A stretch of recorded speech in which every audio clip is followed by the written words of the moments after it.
Good afternoon on what is outside a rather rainy day. At least we're not going the way of Nebraska, who had some killer hail. I saw those pictures on the internet last night, and it was like, whoa, that's some big hail. That hits you, you're going to know it. Well, you might not know it because you might be knocked out cold. But anyhow, um, we are getting into the book today of Ezekiel, and if I seem just a little even more scatterbrained than normal, it's largely because while I've been doing my research, I haven't actually gotten them organized into some notes for coherent sense. So I apologize. It's been a hectic schedule the last couple of days, but anyhow, we're gonna get into this. We're gonna get started in chapter 1. And we're going to just take this in little bits and chunks here. So here we go. Chapter 1, verse 1. In the 30th year, in the 4th month, on the 5th day of the month, as I was among the exiles by the Kebar Canal, or Kibar, depending on how you, or Shabar, or however you want to pronounce it, the heavens were opened, and I saw visions of God. On the 5th day of the month, it was the 5th year of the exile of King Jehoiakim, and the word of the Lord came to Ezekiel the priest, the son of Buzi, in the land of the Chaldeans by the Kibar Canal, and the hand of the Lord was upon him there. All right. So this is a somewhat stereotypical introduction to a prophet, where they introduce who he is and when it was and such, and with actually some fantastic detail, which is really helpful because it helps us date when he was doing his prophecies. It helps us place this thing within the context of history and some of the things that were happening. If you joined us last week, you would have heard us talking about some of that stuff because it is very helpful to know as we're reading through this particular prophet, and it generally is helpful with the other prophets, because one, we'll see how things were fulfilled in an intermediate sense. It'll give us some understanding to the metaphors and things that are being used and whatnot, and just some of the things that, like God's going to be responding to, too, also, in general. Because yes, God does respond to specific things through the prophets. So anyhow, we have our introduction to Ezekiel, and it begins with in the 30th year, in the 4th month, on the 5th day of that month, and so we have, okay, so essentially in our calendar that would be like April 5th or something like that. It's like how we would start a letter. The question is what is that 30th year? And as I suggested last week, the 30th year most likely refers to how old Ezekiel is. It has little to do with some of the surrounding things that are going to be mentioned here, simply because when we try and do timelines and such and things like that, it's not going to make a whole lot of sense if we try to go with the 30th year having to do with something like, say, the exile or some other significant event. So likely this is a reference to Ezekiel's age. And I'm saying this partly because there's going to be some other dates and timelines that are going to be mentioned that just is not going to make it as just we'll keep the 30th year from making sense if we try to associate it with something like the exile or things of that nature. So Ezekiel, maybe this is his 30th birthday. I don't know. Gets a call from the Lord to be a prophet. And as he's giving us this information, he gives us some of the other things, like this is the 5th year after the exile of King Jehoiakim.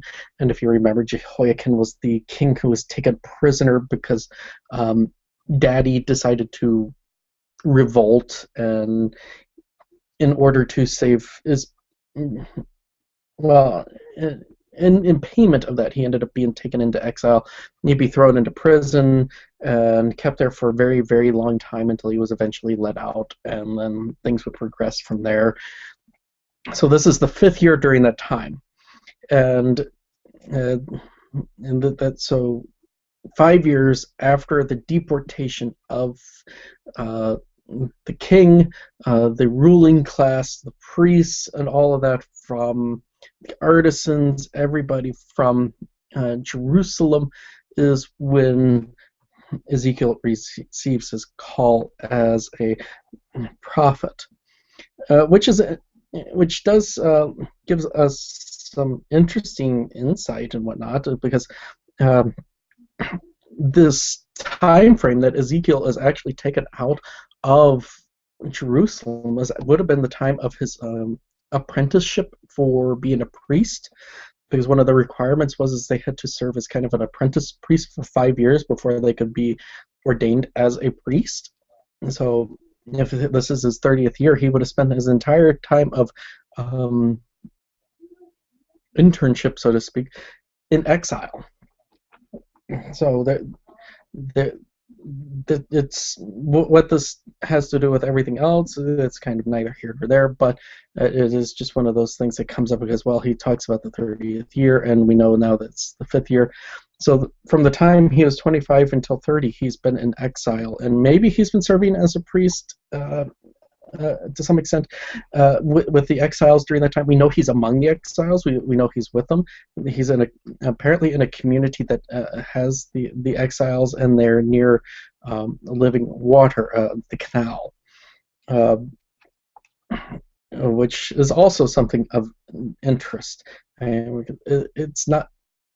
It's kind of oddly specific to say, okay, we're here, and this is where it happened, and so they're off. They are in the Babylonian region. Where exactly this is unknown. All we know is they're by living water. We know they're in the Babylonian region because, well, he's being in the land of the Chaldeans, and guess where the Babylonians are from? They're from, well, the land of Chaldea and whatnot. So that's pretty straightforward. But they're by living water. And one of the things Dr. Hummel brought up in his commentary on this passage is this could be significant because these are people, they've lost the temple. They've lost a major component of their religious practice and of their place for finding assurance, and they've been cast out into a foreign land, and by Levitical law, the guideline, the guidance for what is clean and unclean, the foreign lands are actually a place of uncleanness.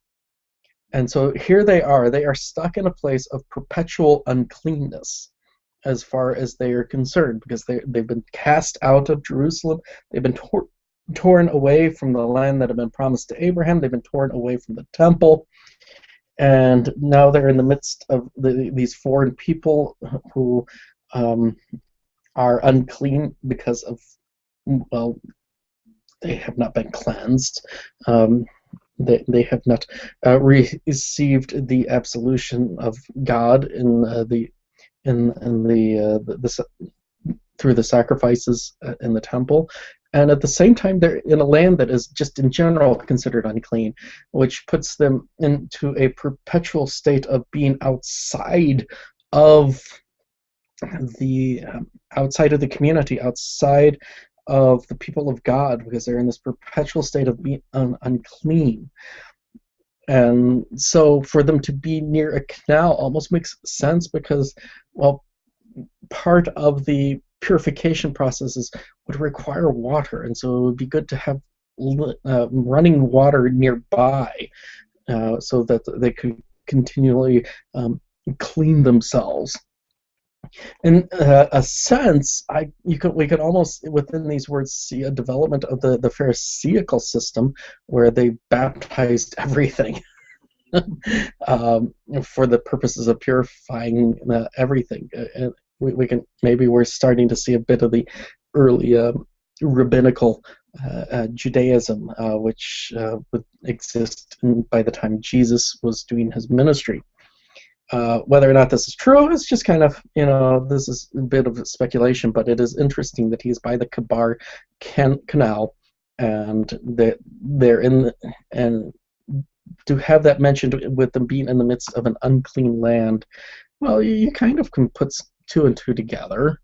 Whether or not this is actually going to change much of anything, not really, but it is kind of, well, interesting to note that they are by this canal, that they are in this place of being unclean, which, if you also want to stop to think about it, is a very appropriate image for us, in that being in a land that is perpetually unclean.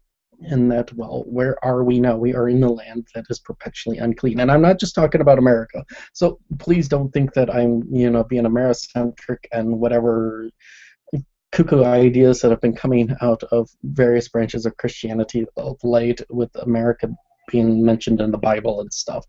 No, I'm not going there. I'm just saying that in this place, in this world where we live in a fallen state, where we live in a fallen nature, where we deal with the continual struggles of the flesh warring against us and its persecution of us in our new man in God and Jesus and such, that we are in a place of continual uncleanness. And even as at the same time we are now new people through the work of the Holy Spirit in giving us Jesus, we are not much different from these folks who are in Babylon right now. And in some ways, this would actually make a lot of sense for us to think of it this way, because, one, God is not above using the life and the situation of a prophet for an object lesson to draw out what he is actually doing for his people and how he is working in them and amongst them to redeem them. And of course, I'm thinking of Hosea, who had to marry a prostitute and then name his kids some really fun names like Not My People and Unloved and stuff of that nature.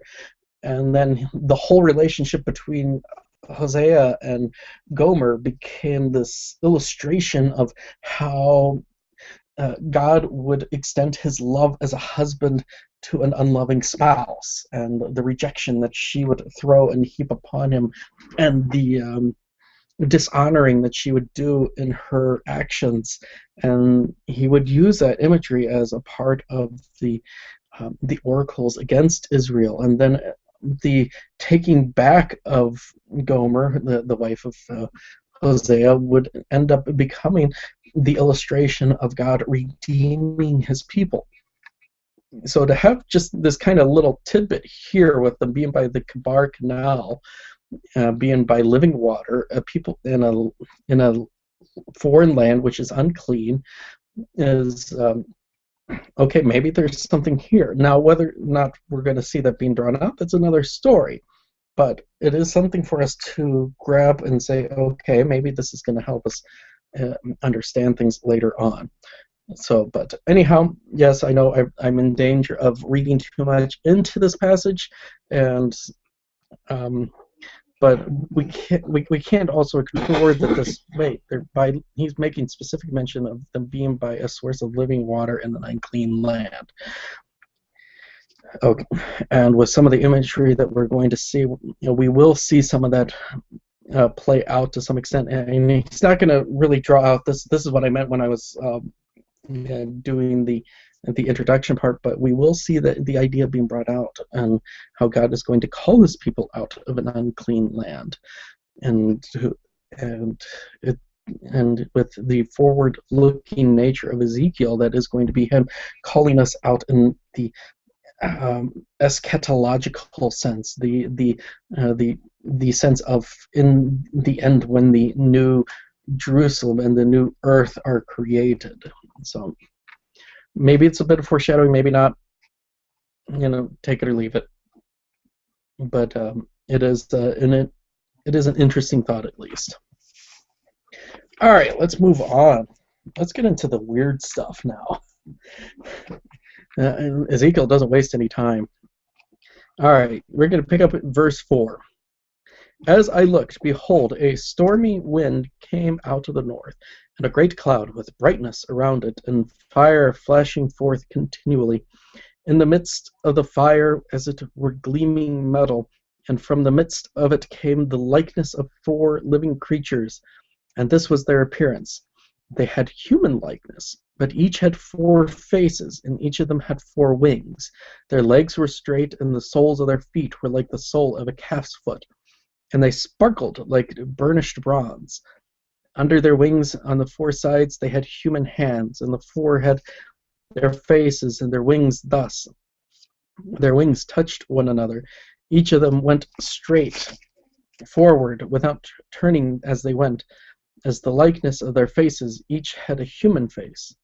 The 4 had the face of a lion on the right side, the 4 had a face of the ox on the left side, and the 4 had a face of an eagle. Such were their faces.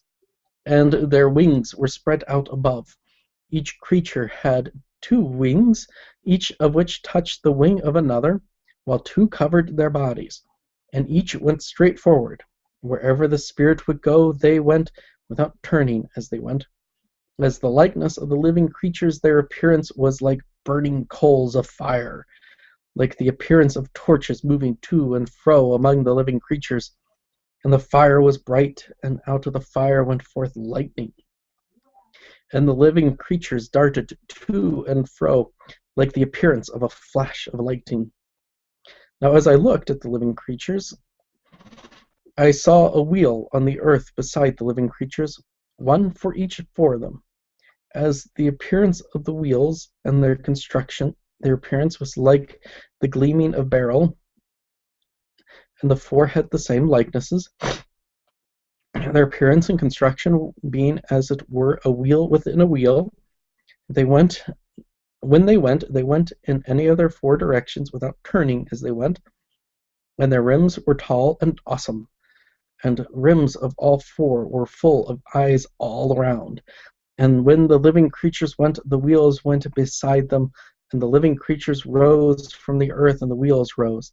Wherever the Spirit wanted to go, they went, and the wheels rose among them, for the spirit of the living creatures was in the wheels.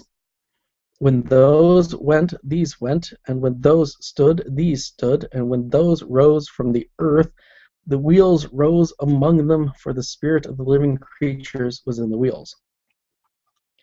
Okay, we're going to stop right there for a bit, just to talk about what we've just read, of which is, wow, there's a fair bit of detail there. Not exactly the easiest thing to read, but we have a description, and if you've read other parts of the Bible, these actually will sound familiar. And I'm thinking of another depiction of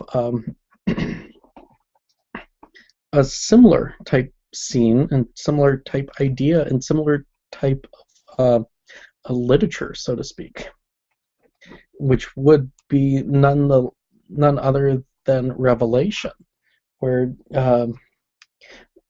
John is describing the throne room scene, where you have the throne in the center of the New Jerusalem and all, and the heaven and whatnot, and upon that throne is seated God the Father, and around him are 4 living creatures, and they've got 4 faces, and these 4 creatures do various things throughout the Revelation that John records, and here we have them again. we have these four living creatures, which are pretty freaky looking, if you ask me. I mean, they've got four faces. One's human, one's a lion, one's an eagle, and one's an ox, and four wings, and sounds like four hands, and so yeah, kind of freaky looking. Greek mythology. What? It's almost like Greek. Yeah, there's almost a hint of Greek mythology in there because I forget who was it. Was it Janus that had the two faces? I can't remember now. I think I'm right. It's been forever and a day since I studied my Greek mythology. But well, actually, it couldn't be Janus. That would be Roman mythology with a name like that. So, uh, oh well. However, with these two things going together, and one, it's obvious that John's vision is very much drawing off of the vision of Ezekiel, and they're using the exact same imagery. So we could kind of put the two of them together to start to grab an idea of what's being talked about here. We are seeing the throne of God.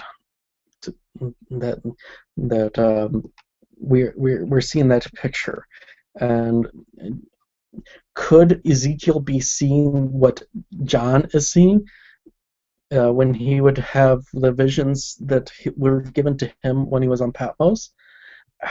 I would be hard pressed to say no, and not because there's too much similarity, because there's going to be talk of a throne and such and whatnot, and so it's very much likely that what he's seeing right now is he's seeing a scene of the throne room of God.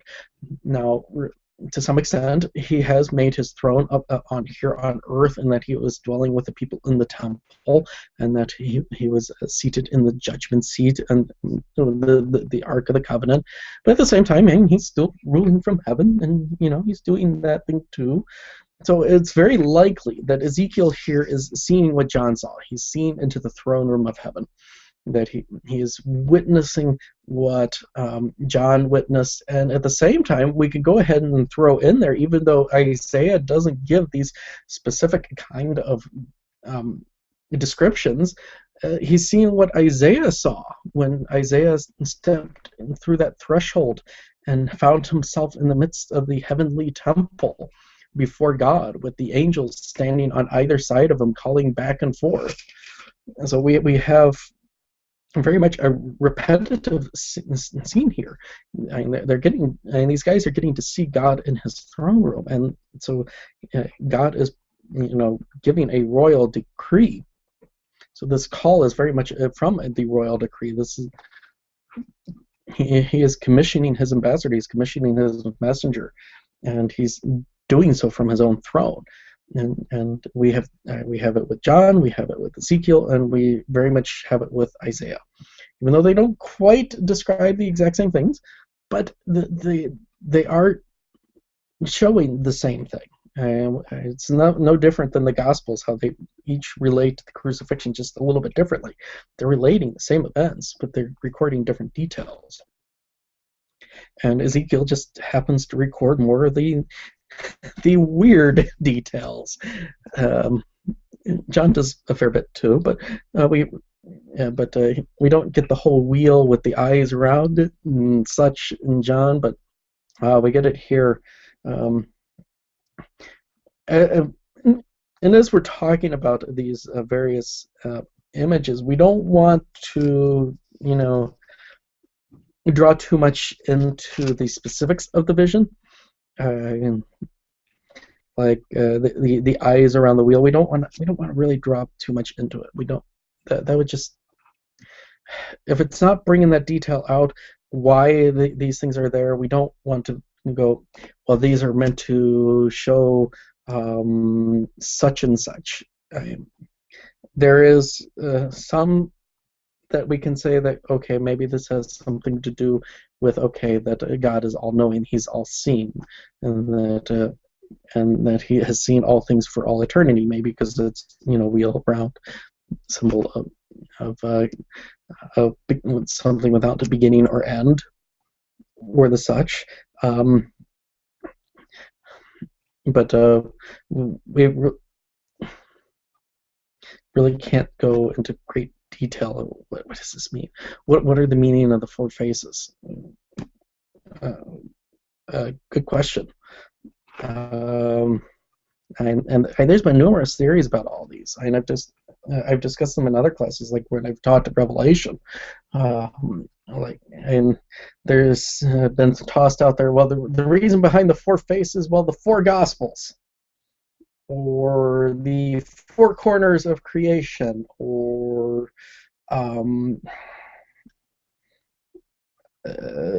let's see here. The note I have here is representing strength, wisdom, courage. Another, well, let's see here. You got the common symbols of fertility and divinity and domestic utility. As like, people come up with all sorts of different things. You know, there are four living creatures that look pretty freaky. Let's kind of leave it at that. We can't really draw too much meaning into something because, well, it's freaky, and so there must be meaning. No, sometimes it's just, well, they're freaky. And we'll just leave it at that. Really, in some ways, I think it just kind of drives home angels are otherworldly from us. And let's leave it at that and kind of go, okay. But we do know they serve God. They serve a purpose. They go where He goes. Where He tells them to go, they go without wavering. And that's what He means when He's saying, when they went a direction, they went without turning. Wherever the Spirit wanted them to go, they went, and that they accomplished their purpose. So wherever He sent them, they went, and they did what they were supposed to do. And so we have that whole thing of we're going to go from here to here, and we're going to do it. We're going to make it. That's the idea that Ezekiel is communicating with us, and where the Spirit said go, they went without turning. They weren't deviating from their purpose. They were doing what they're supposed to do. So, and at the same time, we've got the wheels, which have eyes, and they're a part of the creatures, and the Spirit is where they, essentially, this is in some ways a description of when the Spirit is going to do what the Spirit is going to do, it's going to happen, and we're witnessing it through these creatures. We're witnessing it through these wheels, and I think this whole mobility thing actually is going to play out in its meaning later on, because one of the turning points of Ezekiel is going to be God leaves His temple. And that is going to be a turning point of this book. And so to have this mobility with the throne being presented here, it's actually going to be a big deal later on. So and the throne he's going to leave the temple for a specific purpose. He's going to go to a different place for a specific purpose. So this idea of unwavering movement, I think, is very much important. Just we don't know it yet because we're just in the inaugural vision. But let's keep that in the back of our minds as we're moving on. That this idea of unwavering from purpose and doing what is desired, because it's going to play out later on with God leaving the temple and all that kind of stuff. So let's keep that in the back of our heads, and let's move on just a little bit further before we wrap up today. And above the expanse of their heads there was the likeness of a throne, an appearance like sapphire, and seated above the likeness of a throne was a likeness with human appearance, and upward from what had the appearance of his waist I saw as it were gleaming metal, like the appearance of fire enclosed all around, and downward from what had the appearance of his waist I saw as it were the appearance of fire, and there was brightness around him, like the appearance of the bow that is in the cloud on the day of rain. So was the appearance of the brightness all around. Such was the appearance of the likeness of the glory of the Lord. And when I saw it, I fell on my face, and I heard the voice of one speaking. And we'll pick up with that one speaking next week. But before we wrap up, I do want to point out this is hammering home that what he's seeing is what John sees, because John describes the same situation with he goes, well, and the temple, it had no light because the Lord was the light. There was no sun, there was no moon, because the glory of the Lord shone out. And we just have Ezekiel describing it a little bit differently, like fire. And who doesn't like things on fire? This is like the Boy Scout version, and he was on fire. Oh, I can't help but think of this one clip one of my brother pastors throws into his videos where he's got this guy from on YouTube going, and there's always got to be something on fire. And well, we've got rainbows on fire. And speaking of that, I think John sees a rainbow. He sees a rainbow surrounding the throne, and here is Ezekiel going, and there was a bow like that shows up in the cloud on a rainy day. What else is he talking about but a rainbow? And Ezekiel is seeing what John saw, and so we are witnessing the throne room of God. We are witnessing God Himself, self proclaiming and commissioning His servant from His throne. And so from here we have a good and faithful witness that is going to be showing us what is happening, what is going to happen, and how God is going to rescue His people. In fact, if we're going to draw that connection between those two here with with Him seen into the throne room, I think we can safely also say we're going to see a similar play out, particularly because they're kind of similar in being in with the whole apocalyptic language and things of that nature and whatnot. And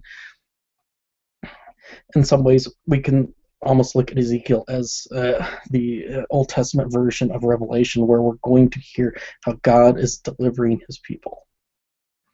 And with that, we're going to wrap up and continue next week with our Bible study, and we will pick up in chapter 2, where we hear that voice of one speaking. All right, if you got questions, don't hesitate to ask them. Leave a question below in the comments, message me, whatever, and I'll do my best to answer those questions as always. And if you like the Bible study, you want to hear more, you want to join us, go ahead and make sure you click that like button, click subscribe, and share it on whatever social media outlet you can share it on. Annoy your friends with the constant sharing of this. I mean, seriously, just we want to be able to share what is in God's Word with as many people as possible. So help us in that endeavor. And with that, God's blessings, and see you guys next week.